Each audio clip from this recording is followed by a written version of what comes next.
Before we get started, I have a quick favor. I've been self-funding the Finding Genius podcast for 5 years now. I've done over 3,000 episodes. And as you can see on YouTube, we're up over 1 million views on the channel, which is fantastic. The next thing I really want to push on is to get up to 10,000 subscribers. Because once we do, we'll be able to put a donate button and we'll be able to solicit donations to help keep the podcast running and to also get the Finding Genius Foundation moving along. We have a big project studying anxiety, depression, and PTSD and working on a product to help people overcome these problems because I've seen them explode recently after the last 2 years of the whole virus situation. So if you would, please subscribe to the podcast. That would help us tremendously. Give us a thumbs up and check in the description for Buy Me a Coffee. It's about $5. If you could buy me a coffee, I'd really appreciate it. It would help keep the channel going, and I love coffee. Thank you. Forget frequently asked questions. Common sense, common knowledge, or Google. How about advice from a real genius? 95% of people in any profession are good enough to be qualified and licensed. 5% go above and beyond. They become very good at what they do, but only 0.1% are real geniuses. Richard Jacobs has made it his life's mission to find them for you. He hunts down and interviews geniuses in every field: sleep science, cancer, stem cells, ketogenic diets, and more. Here come the geniuses. This is the Finding Genius Podcast with Richard Jacobs. Hello, this is Richard Jacobs with the Finding Genius Podcast. My guest today is Elena Gross. She's a neuroscientist, founder and CEO. We're going to talk about the topic of migraines and hopefully how to relieve them, maybe prevent them, maybe stop them from happening for sufferers. We'll see. She's the founder of Keto Swiss and Migraine-Friendly. I don't know if I pronounced it right. Brain Ritual, we just rebranded to call the brand Brain Ritual because it's easier to pronounce. Migraine-Friendly is quite a mouthful. Okay, so founder of Keto Swiss and Brain Ritual. Okay, very good. Well, welcome to the podcast. Thank you so much for being here. Yeah, tell me about your background. Why are you interested in migraines and neuroscience? You know, unfortunately, a lot of people have personal experience with stuff like that, and that's why. So I'm guessing that's what's happening with you. Yeah, so everything I studied almost was due to me personally suffer from these severe headaches. So when I was around 14, I started getting these unilateral, so one-sided, very severe pulsating headaches with light started to hurt, noises hurt, smells hurt as well. So even like really sensitive to any kind of odor. And smells hurt? Like you'd smell something and it would make your head hurt? Yeah, you smell something and it's very uncomfortable. It makes you nauseated and it almost hurts. It's hard to describe. And also the light is too bright. Any sensory input is basically too intense. It's difficult to say for somebody who hasn't experienced. Maybe think about this being like 1,000 bottles of perfume in one room, right? And you're in there. At some point, you're probably getting sick and it's too much, right? So my brain actually is you're very hypersensitive. Is your neurons a bit like epilepsy? They fire too quickly and too much. So that can mean that just normal benign stimuli like a bright light or a fluorescent light in a hospital or a shop, all of this can be almost painful. Like when I've been in the mall, you know, those fragrance stores, I run by them because they smell so strong, it makes me sick. Yes, exactly that. And then if you have migraine, that can even trigger the headache after, right? So like these fragrances, and we can get into that because the fragrances actually, it's a very interesting thing, but I'm getting ahead of myself. But I just want to add that anything that goes through your nose, in your nose, the blood-brain barrier that is usually protecting you quite well from toxins is broken. Otherwise, you wouldn't smell. So for you to smell, molecules actually have to get very close to the neurons. So you can fire an extra potential and smell something. But that also means that there's a loophole. So toxins that make it through the air can go directly to your brain. And so that's why perfumes, and I'm going to put this right out here, perfumes are going to be the next smoking. Most people don't know yet. 50% of perfumes have toxic substances. And the migraineurs in that sense are the canaries in the coal mine, right? So if you run past these shops, you're doing something good for your brain, for sure.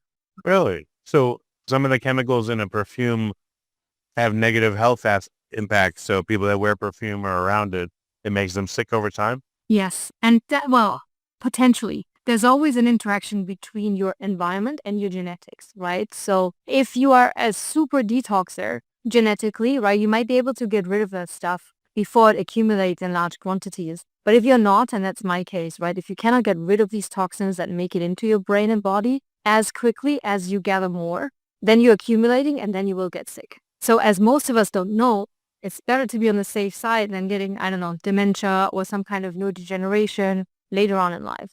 So I would definitely err on the safe side, and especially with children, a lot of things like ADHD, autism, all of these neuro diseases, even depression, all of these things is really increasing over the last couple of decades, right? And one of the things I strongly believe is that toxins are just more and more ubiquitous in these world, right? So the last 50 or so years, we have introduced 80,000 new chemicals into the world. And We no, know the effects of them. for example, no one have to know what they do, right? And they're out there. And then in the US, at least, the principle is, right, you first can start selling it usually, right? And only once you have gathered enough data that it's doing harm, then you have to stop selling that. And the big problem is perfumes aren't even regulated. Foods are regulated, but perfumes are not.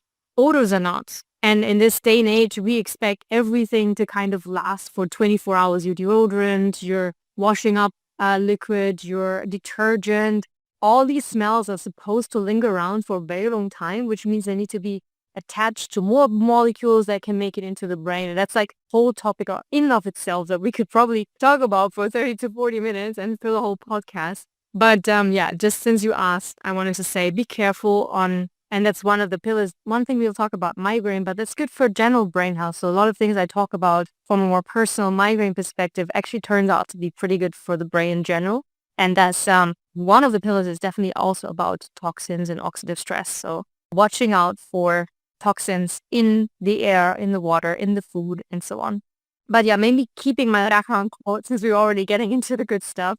I started to have these odd migraine headaches. Nobody could diagnose it for at least a year. So that's odd because it's so common. And then I thought, oh, wow, there's 1 billion people in the world that have migraine. So it's 1 in 7. Surely we know what it is and what to do about it, right? There should have been so much research on that topic, but that couldn't be further from the truth. Nobody could really tell me. And I spent 2 decades literally going from specialist to specialist. I tried all the things on the drug side of things, like anti-epileptic drugs and so on, terrible side effects, to alternative things like, acupuncture and Chinese herbal medicine and whatever. But nothing really made me better. So I started studying psychology. And when I was halfway through my degree, I was chronic migraine, meaning 20 days of migraine a month, completely in pain, almost all the time, overeating medication. I was on anti-epileptic drugs that were so strong that I forgot the name of my best friend over coffee. And I nearly burned down the college dorm in Oxford, actually. I put on potatoes, they have a lot of water. So it's incredible. And then I completely forgot that I wanted to have lunch and I went for a run and I came back and there was smoke everywhere. I almost, these potatoes were charcoal. And that's when I decided, this can't be how I have to live my life. I was afraid of failing every exam. I know Oxford is tough as it is, right? But if you're on a drug makes you demented, it was a horrible time. But at the end of my degree, I stumbled across something, and I think it must have been fate. Procrastinating from my second master's thesis, I stumbled across the oldest treatment for epilepsy. And that turns out to be a fasting mimicking diet. Because people found out 150 plus years ago that when you put epileptic patients on a fast, the seizures are reduced drastically. But you can't fast anyone forever, right? So that's when they try to imitate fasting in a diet. And today that concept has been a bit butchered sometimes, but it's generally known as a ketogenic diet because during fasting, the body produces ketone bodies as an alternative energy a source for the brain. Eating upon that mechanisms at the time, it all sounded so migraine relevant. So I was amazed. There was no info back then really. So I tried like a lot of self-experiments. Finally, when my brain was in ketosis, it was like clouds lifting. I felt like a crystal clear Swiss mountain lake. I'm now living in Switzerland, right? So it was amazing, but it was hard to adhere to, and the rest of my body felt a bit sluggish and off. So long story short, I knew I wanted to do this in my Ph.D. Oxford said it's way too risky. So just finishing my bio, I did a master's in neuroscience in Oxford, and then I changed to actually Switzerland, Basel, in tiny Switzerland, out of all places. What do you mean it's too risky? They said it's too risky because there was no data at the time that this would work, right? So in Oxford, you have to produce them And they were like, oh, this is so new. There's no data. What if there's no results, right? Then you won't get a PhD or you need to do something else. Or so they said, no, you can't do this here. You need to do your neuroimaging on this certain drug, whatever, in migraine that was planned. And that was a tough decision for me because I had a stipend there, but I turned it down, and I think it was the right decision for sure, because in tiny Basel, Switzerland, they said if you drop Oxford and come here, you can do it as a side project. And I did, and the data was promising. And in the end, I do have a PhD out of it. We did the first clinical trial in patients using exogenous ketone bodies in Basel, Switzerland. That resulted in a PhD, eventually the first patent. And when Novartis, Roche, and so on weren't interested in doing anything about it, even though I have zero business background and I didn't know what that even means, I eventually had the courage and founded a startup, did some more research. We had the first patent, and then eventually, after several years and finishing the PhD, we now just launched last June in the US with a medical food. A medical food is something between a supplement and a drug. So it's safe ingredients, but against a disease, in this case, migraine. All safe ingredients with research behind it, where we address the metabolic shortcomings or the metabolic deficiencies, nutrient deficiencies in migraine. And this is what gave me my brain back, because migraine and epilepsy are related. So what we know was working from ketogenic diets in epilepsy, we kind of have now at least partially replicated in a product to give the brain its energy back. And for me, migraines were warning me from energy deficiency. And I have my life back now. I'm down from like 20 days to 1. I was never even imagining that I could do a full-time job, but now I'm doing like 150%, running a startup, with everything that it entails. And I'm super grateful. I already won, and now we want to help other patients. We're running a depression trial now because it turns out that neuropsychologic diseases have a lot in common. At least a subgroup has these metabolic energy deficiency issues. So we're now extending to mental diseases and also longevity in the future as well. Before we continue, I've been personally funding the Finding Genius podcast for 4.5 years now, which has led to 2,700 plus interviews of clinicians, researchers, scientists, CEOs, and other amazing people who are working to advance science and improve our lives and our world. Even though this podcast gets 100,000 plus downloads a month, we need your help to reach hundreds of thousands more worldwide. Please visit findinggeniuspodcast.com and click on Support Us. We have 3 levels of membership from $10 to $49 a month, including perks such as the ability to see ahead in our interview calendar and ask questions of upcoming guests, transcripts of podcasts you're interested in, the ability to request specific topics or guests, and more. Visit findinggeniuspodcast.com and click Support Us today. Now back to the show. So did you depend on, did you go on a ketogenic diet, or were you just enter upon exogenous ketones? Yes, initially, yes. And I was struggling quite a bit because in migraine, you see, I had been on a high dose of medication for over a decade. And my liver was struggling. So when you're on a strict ketogenic diet, your liver is the prominent ketone body producer, right? The primary ketone body production side. My liver was struggling, and I think it still is. So a strict ketogenic diet was not feeling right long-term for me. This is when I turned to exogenous ketone bodies. So what we are using is the human identical version, the D-beta-hydroxybutyrate, attached to some minerals that play a role in migraine as well, like magnesium and so on. What does that mean, though? Are you supplementing with them on an empty stomach? Is it a meal replacement? Is it an additional? Yeah, great question. Great question. So this product is now called Brain Ritual, and it basically has over 30 ingredients. One of them is this beta-hydroxybutyrate that makes up about 50% of the formulation. But then we also have all the micronutrients, electrolytes, antioxidants, and all this other good stuff, trace minerals that our foods and soils can be deprived of, and that play a role in migraine, all in one sachet. So it's a sachet you dissolve in water. And now how you take it depends a bit on how strong your gastrointestinal tract is, right? So it's a lot of nutrients and minerals. So if you're sensitive, you shouldn't be drinking it on an empty stomach because that will probably cause diarrhea. But then you would take it with or after food. If you have a strong stomach and after some like ramping up and getting used to it, you can also take it on an empty stomach fasting. It also depends on your goals and your dietary. Can you intermittent fast? Then of course you can take it fasted. So with exogenous ketone bodies makes fasting maybe a little bit easier. If you are sensitive and you can fast because you still have chronic migraines, then maybe don't. You can also sip it throughout the day. It's very stable in water. So you can just mix it in the morning and then have a couple of sips hot while you get through the day. Currently it's orange flavor, but we also have different flavors coming up very soon. I'd encourage you to do no flavor one because I did a lot of exogenous ketones for a while, and the flavor ones are horrifically disgusting.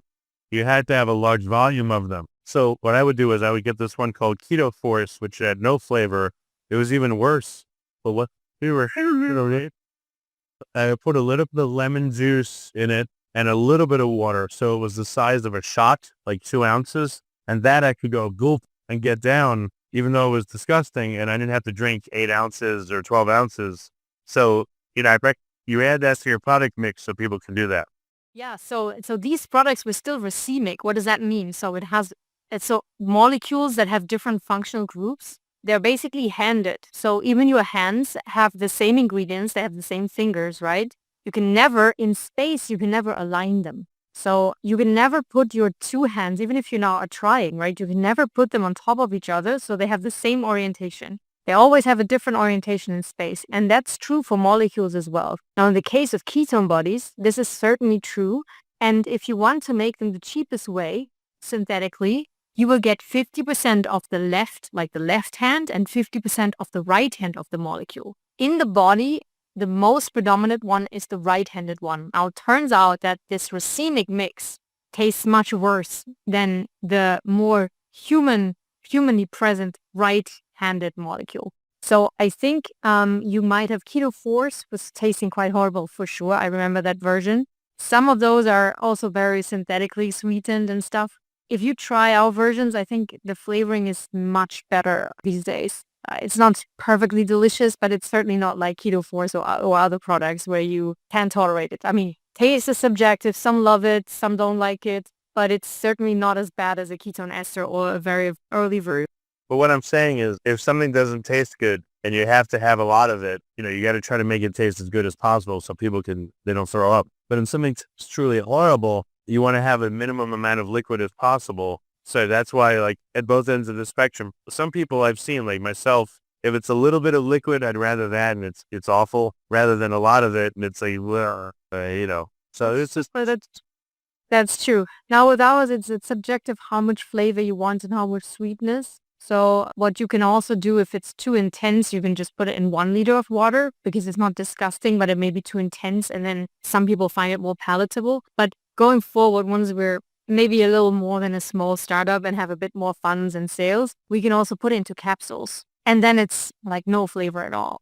But I don't know, would you swallow 10 capsules a day or? See, that becomes another problem. That's why I'm suggesting, for your product that in the future, if you do no flavor, but minimal amount of water again, and maybe like a little bit of lemon juice, it's enough where it's like a disgusting margarita, but you can get it down and it's not as bad, Again, like if you told me, if you gave me the trade-off between, if you gave me the trade-off between something that tastes awful, that's only 2 ounces versus something that tastes just bad, 8 ounces, I'd rather do the awful, just to get it out of the way with a chaser or something, And you can totally put it even in like a shot, even the current version, right? You decide how much water. If you want to chug it and you just put very little in, totally up to you. That's an option as well. And it's a good option. Actually, we should put that into our advice for people that really don't like the flavor. We also suggest adding lemon or ginger juice or some tart juices really help and having it cold.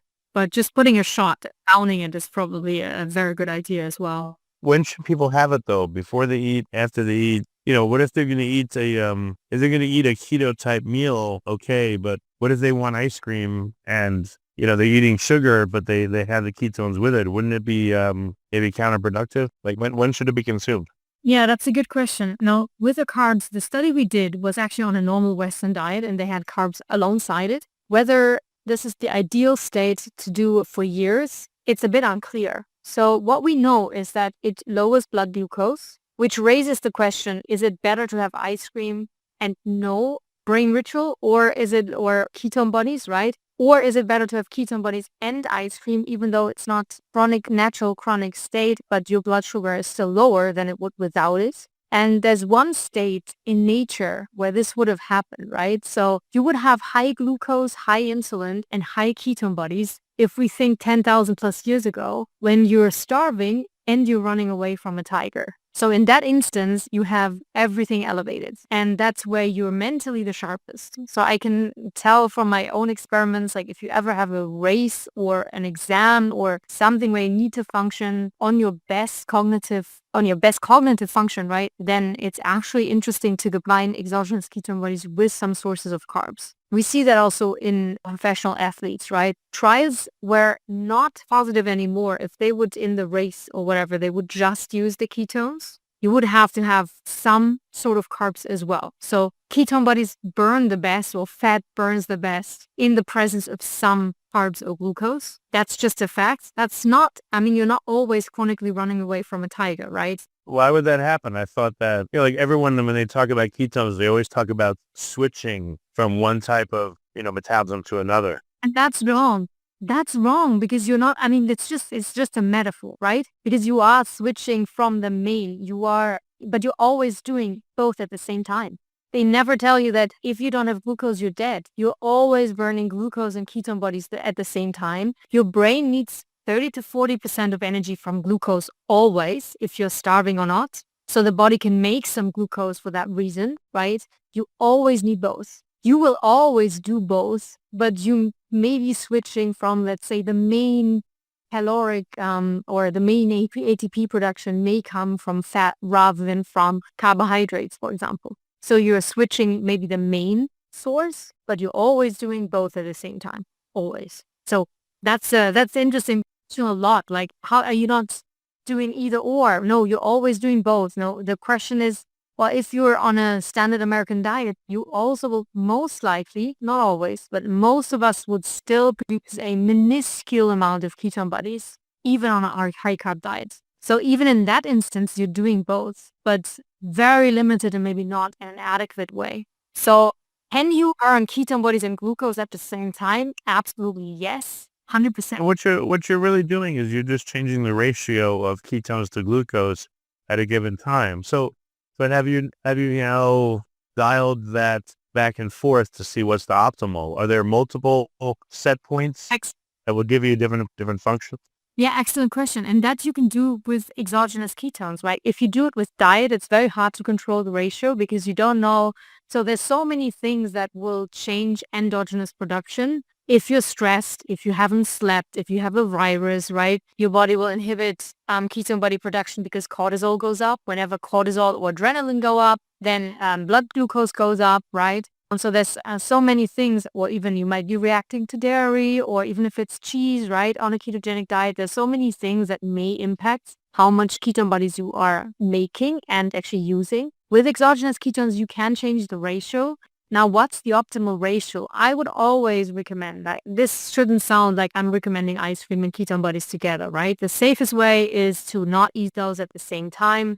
I always recommend a low glycemic index, whole foods diet, right? Eat real food whenever you can. Now, I'm not against that sweet potato or those fruit, or if you can tolerate it, right? Everyone's slightly different. So whatever's best for you, but certainly whole foods. Now, with ketone bodies, I think it depends. Like, if you are a perfect carbohydrate burner and you've genetically adapted to live on whole food carbs, and that's fine, maybe you don't get any benefit of a surplus of ketones at all, right? So your ratio is maybe 95% carbs and 5% ketone bodies, and your body does fine with that. That's wrong because you will still get some energy from fatty acids. So let's ignore that, right? Just in terms of that ratio, that's oversimplified. I just want to say that some nerds that are listening to the Genius podcast might call me out otherwise. But then it depends, like, how much does your brain and your cells actually, how much have they adapted to glucose metabolism? And if you have problems with glucose transport, or maybe fighting the oxidative stress that's produced when you burn glucose, or glucose absorption, maybe with insulin resistance, right? There's so many different pathways where glucose metabolism could be suboptimal. And this can be genetically or acquired. And then that energy deficiency that results, you might want to replace with ketone bodies. Now, for some persons, say a mild migraine patient, very infrequent migraines, that might be 7%. For a severe dementia patient that has type 3 diabetes in the brain, insulin resistance, that number might go up to 60% that we need to replace, So I think it's going to be a very, very big continuum on depending on genetics and environment of a given person. And maybe someday we'll get there that a person can tweak how much of exogenous ketones they're taking instead of the glucose for the brain. So ideally, these should be taken right before a meal or right after a meal? Like any difference postprandial or preprandial? Yeah, so absorption is fine either way. It depends on how robust your GI tract is. It's because there's a lot of nutrients and ketone bodies and minerals. They also have a light laxative effect. So if you're very sensitive, don't take it before meal because then you'll get diarrhea. Then just take it after meal or sip it throughout the day. If you have a robust stomach, you're used to nutrients, or you've titrated in, if you adapted to these ingredients, then you can also take it fasted in the morning, no problem. So I can take it whenever, it doesn't mess me up. But the good news is that absorption is really good, irrespective of whether you take it before or after a meal. Doesn't matter. So you can really you said it brought down your migraines, and I know that, we can talk about cancer later, but at least for migraines, did you notice that it worked either way, or like what was the protocol that worked for you? Yeah, so to be honest, for me, I was very quickly, maybe at the beginning, but I was very quickly adapting to the nutrient load. So I was not religiously taking it either before or after. I tried to take some in the morning and afternoon, but I wouldn't religiously follow it like always before or after. Sometimes I would put it in my bottle and take it to work, or take it to uni. And then I'd have half of it before and half of it after breakfast. Sometimes I'm at home at weekends, right? I would maybe sip it throughout the morning, or I would chug it before I leave, right? It didn't matter, but I would have to do it in a sense religiously, that for me personally, for 2.5 years, I had to be in some degree of ketosis every day. Otherwise, the migraine came back full force. So I tried to stop and or go on a high carb diet and stop the exogenous ketone bodies and the micronutrients and so on. And the migraines came back like pretty quickly. Now, interestingly, after 2.5 years, I do no longer need to take it. Even though I'm on like a low GI, I eat carbs. I occasionally take it to fill up my reserves, to retain metabolic flexibility, so my body still knows what ketone bodies are. And if I'm like stressed or if I need to perform better or just because I know it's good for me, I still take it, but nowhere religiously. Just what was important for me is that I really needed to take it every day, ideally twice a day, to keep the migraines at bay in my case, or to support my brain energy. Now that you have this product, though, what feedback are you getting from users of it? What seems to be the ideal protocol for people? Are there multiple or just one? Yeah, so there is, and the answer is it really depends. Now, it was designed to be taken twice a day, morning and afternoon.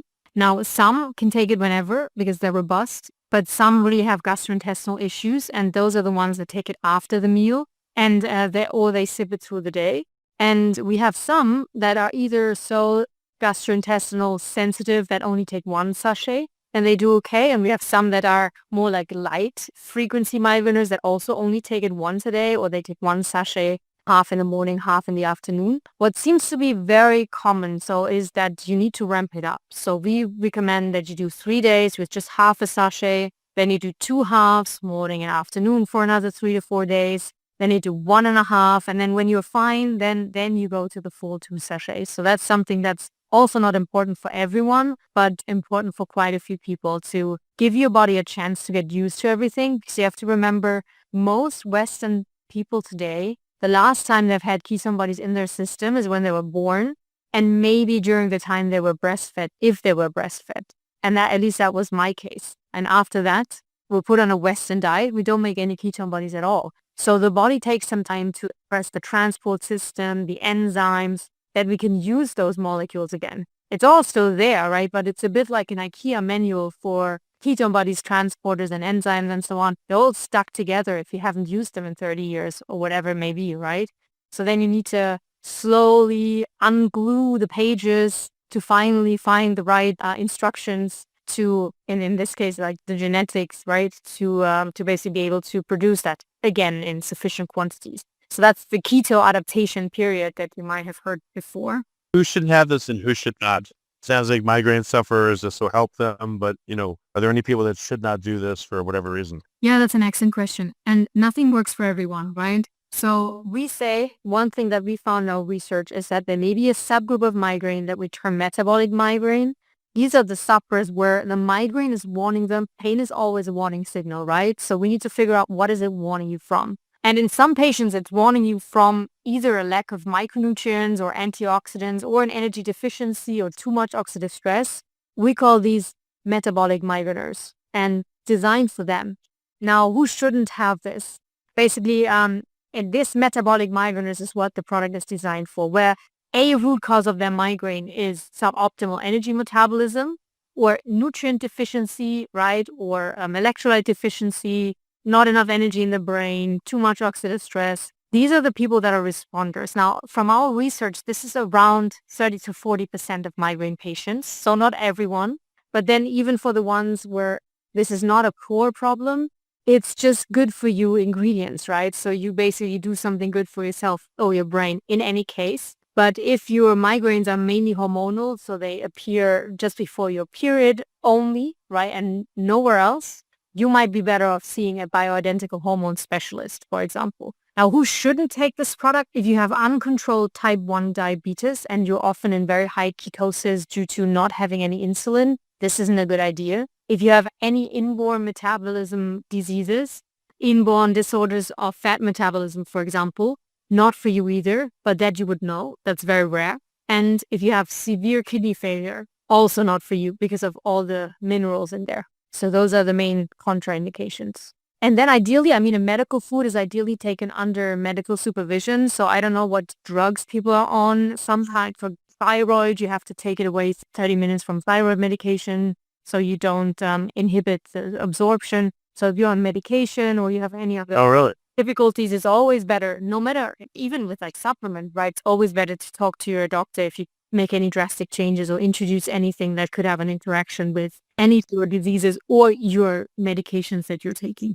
What about the liver? So I guess you're saying most people's livers are not used to making ketones at all. What happens when you start taking this stuff? Does it, I don't know, does it even further suppress ketone production because the body says we're getting it exogenously, we don't need to make it, or what happens? That's a great question. So, well, personally, the ingredients in Brain Ritual are designed in such a way that they're human identical and ready to go. So your liver does not need to do much. A lot of supplements or products with nutrients have cheap and inactive versions of minerals, vitamins, electrolytes, and so on. So your liver still needs to do some work. We try to avoid that. So your liver should be in the clear. Now, is there a negative feedback loop like with hormones? There is, yes, but you have to get to a really high level. So you have to go to above 5 millimole in the blood for your body to turn on insulin secretion, and insulin then inhibits endogenous ketone body production. Now, with our products, single dose, you get to around 1, right? So on average, right? And this is also, it varies a lot on how much you absorb it and how quickly you get into your cells and so on. But let's say on average 1 millimole, that means nowhere close to inhibiting your own production. Yeah, it's not easy to get above like 1.5 millimoles with diet or with even the exogenous ketones. Like you got to take a lot. Exactly. And by the time you take so much, you will throw up and you get so much diarrhea, it's almost impossible to overdose. I'm not going to suggest anyone try this, right? So please don't. But yeah, it's very hard to kill yourself with exogenous ketone bodies. It's easier to do that with ibuprofen, to be honest. And so I think that these are quite safe. They have a mechanism of controlling. But say if you have an uncontrolled type 1 diabetes, right, where you're not making insulin and your insulin pump is broken and you're already endogenously at 6, 7 or whatever, don't want to put another millimole on top of that. That's why we say if your type 1 diabetes is not under control, maybe don't do it. Yeah. So what do people experience, once they take it in their first few minutes, maybe the first half hour?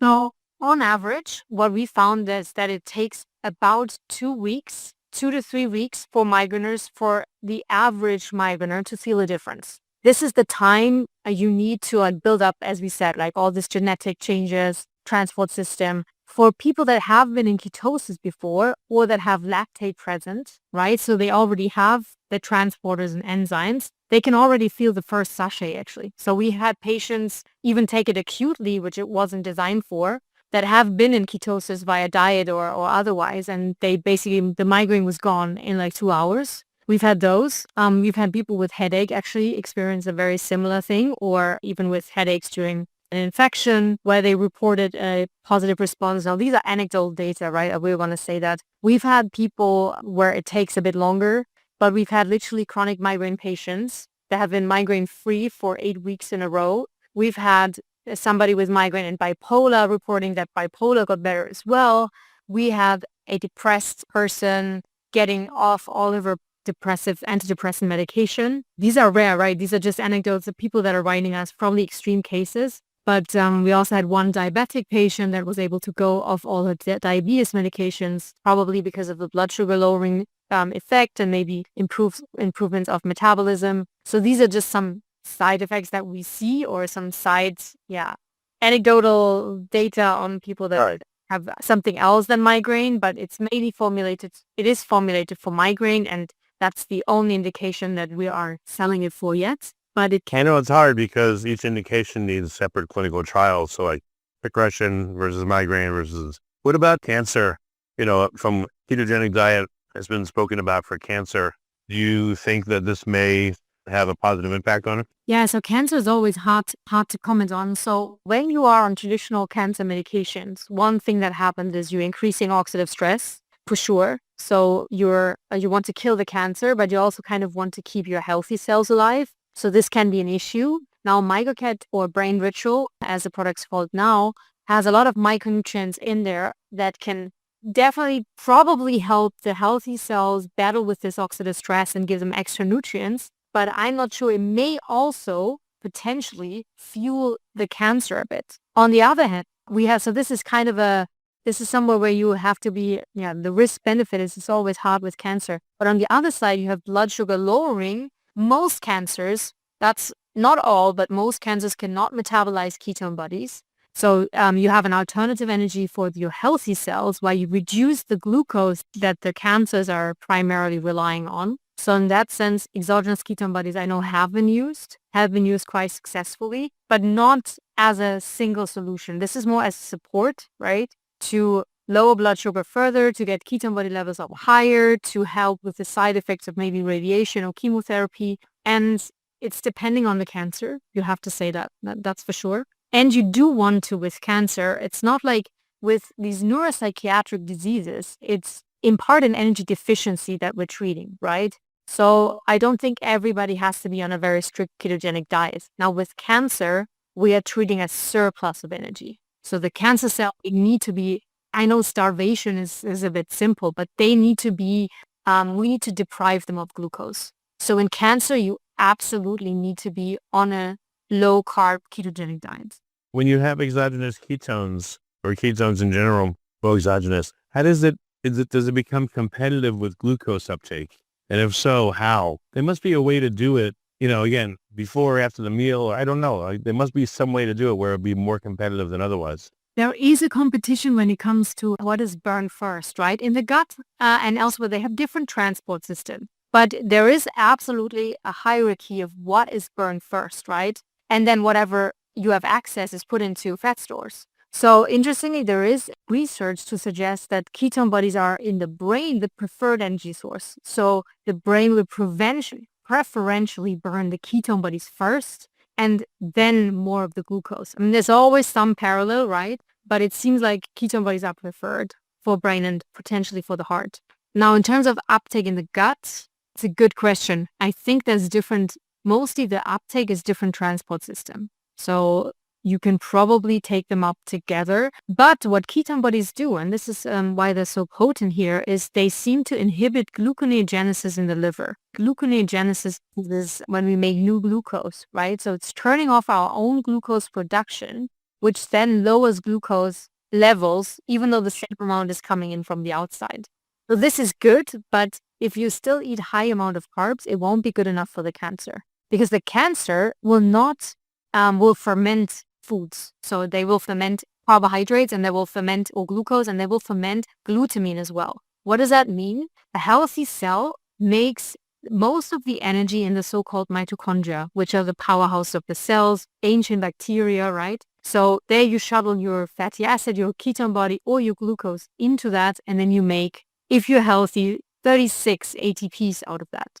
There's an ancient way to also make energy, which is what cancer cells mostly do, and that's called glycolysis, which means we're just splitting up glucose inside of the cell, not the mitochondria, in the cytoplasm, and we have a net positive of around 4 ATP.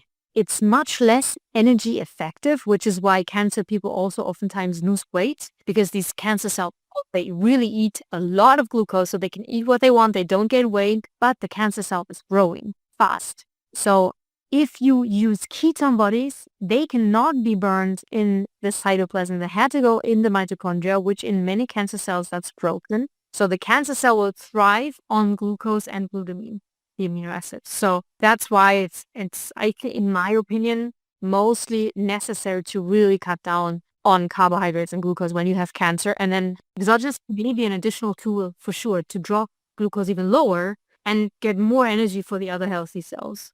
Well, for the average person, maybe the best plan, if they don't have cancer, but just for health, is to do this with every meal. Have a little bit of the ketones with every meal. So when the carbs are present, there's also the ketones present. What's your thought on that protocol? Or have it between meals, right? So that you are lowering blood glucose and you have a period where you are basically more ketotic, and then you have a period where you're relying on carbs more. So you keep that metabolic flexibility. You have some states where you're burning more carbohydrates, and you have some states where you have a degree of ketosis, which I think if you're healthy enough, that's what we were like 10,000 years back, right? We would have enough micronutrients because the water was still mineral waters, the spring water. You would have all the right nutrients still in your plants and in your fruit, vegetables, whatever. It was a different world. And you would naturally have times where you have fruit and roots and whatever available. And then you would have times where you have more meat and fat and maybe some leaves or whatever available in winter. So I think that our ancestors would go out of periods of ketosis and carbohydrate metabolism very easily. And that's what metabolic flexibility really is. So as an analogy, we could say 10,000 plus years back, we would all be hybrid cars. We could use electricity and petrol whenever we needed to. We could switch back and forth, whatever was there, right? Today, we're all electric cars. We're all relying on glucose only. We need to find a plug every 2-3 hours. We can't store energy very well, and we're super inflexible. And that's, I think, what needs to be changed. We need to in general, I think not all people, some are doing perfectly well with glucose metabolism mainly, but I think most of us or many of us should bring back at least some periods of where ketone bodies are present. And this can be done with intermittent fasting. You do this 16-8, maybe have some ketones there, or you could have some ketones in between meals if you're healthy, right? Or you could have some low carb. Some people do like a low carb breakfast, right? You have your eggs and bacon, and then you only introduce carbs in the evening or at lunchtime. Or you have a couple of days a week where you have less carbs so that you gain this metabolic flexibility back. For those that are pretty broken, it's really hard to do that. So that's where the crutch brain ritual comes in, right? Or exogenous ketones in general, because you need to relearn everything. I wasn't, even when I was fasting, I wasn't getting in ketosis forever because my body didn't remember how to make any of this stuff. If you have real trouble fasting, right, I would say don't force yourself, ease into it, listen to your body, maybe add some exogenous ketones at first for your body to reacclimatize and remember, right? And then it should get easier over time. Well, maybe it's not forgetting. Maybe the metabolic pathways are methylated over or something. Exactly. They're not completely forgotten. They're just hidden. And it's the pages are stuck together. Something you might want to look at is get a baseline microbiome on somebody and then have them take this for a while. Because you said 2 weeks for some people to get acclimatized. It could be that what's happening is it takes 2 weeks for certain bacteria to appear in the gut because of the ketones, and maybe there's a short chain fatty acid or some metabolite they're producing that allows this to work. So you might want to look at, what's happening to the microbiome as you've been on this for a while. Super interesting, because actually there's some research in epilepsy that suggests that the success of a ketogenic diet in epilepsy is to a very large extent dependent on changes on the microbiome. So it's really one of the key drivers of the effect is that the microbiome adapts. And what is interesting is that beta-hydroxybutyrate, the main ingredient of brain ritual, that ketone body, is very close to butyrate. Butyrate is that short-chain fatty acids that a healthy gut bacteria produces for the brain, and that also the endothelial cells of the gut lining and also needs to function well. They need that as an energy source, right? So in that sense, it may very well be that there's very positive effects on the microbiome that we haven't studied personally, but that I know are taking place in children with epilepsy on a ketogenic diet, for example, and I think also in other patient populations that have been studied. So this may very well be, part of the effect. And the microbiome essential because the microbiome is a factory, if it's good, right? It's a factory for bioactive vitamins, short-chain fatty acids, so for nutrients for the brain. So a lot of nutrients that the brain needs are actually made in the gut. Is ketone metabolism understood? What are the products that it breaks down into? Like all the steps of it? I mean, oxidative phosphorylation, fermentation seem to be understood, but again, what about ketone metabolism? Maybe there it would point to, oh, look, there's this molecule that cleaves it and makes the butyrate. So it like dovetails into that normal path of what the brain needs. Is it fully understood? I mean, we do know, I think one pathway is how it's like turned into this coenzyme A, and then that's not my specialty, and then burn the Krebs cycle, right? The C's are taking off, and then it's in the end, it's CO2 and water. But there may be a pathway, exactly as you say, right, where it's like maybe the hydroxy group is taken off somewhere and it's turned into butyrate. Who knows? Could be true. I mean, maybe somebody knows. If anybody listening does, I would be interested to hear that as well. Well, I'm sure I don't know, but that doesn't mean it's not possible, or we as humans don't know, or as the field. So it's a good point, and it's really just a field that has gained interest in the last 10 or so years, right? Dominic D'Agostino was one of the first ones. He was my external Ph.D. supervisor in... Oh, cool. I've interviewed Dom. He's a great catch. Oh, you know Dom? Yeah, I met him at a Metabolic Health Summit, and I've interviewed him a few times.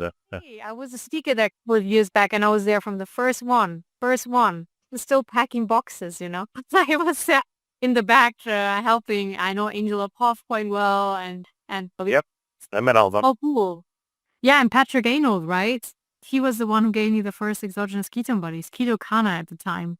Yeah, that's right. That's why I asked Dom, he said, try Keto Force. Because I said, is there one with no flavor? He's like, you're not going to like it, but try it. Yes. Oh, God. Yeah. Keto Force was, at the time, the worst in terms of flavor. Ketocana was easier was easier to ingest, even not delicious, better, yeah. Oh, great.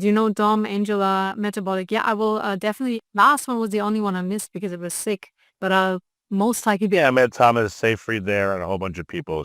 Oh, would you like the kind of thing? I'm not sure that's a place. You should come to Keto Life in Switzerland. It's the most beautiful keto and metabolism conference that you'll ever be at in St. Moritz. I'm sure you'd love it. I mean, it's, of course, far travel. That does sound great, though, yeah. I'll ask you about that offline. That's excellent. Yeah. For right now, we're out of time, but it's great talking to you. So where can people get these products? Let's point them to where they can go shop if they need help. Yeah, so the products are available at brainritual.com. Fairly easy. But then also, if you want to just learn more about metabolism and migraine metabolism, what oxidative stress is, what you can do, I developed like a 4-pillar model on how to improve metabolism in migraine, with or without. I mean, this brain ritual feeds into these 4 pillars, but complete free information. I made a YouTube course. There's a paper on how to do that in lay people's language, so hopefully easy to understand. You can find all of this at drelenagross.com. So myname.com. And there's a lot of free information. And also I'm on Instagram and all the social medias with lots of information, completely free.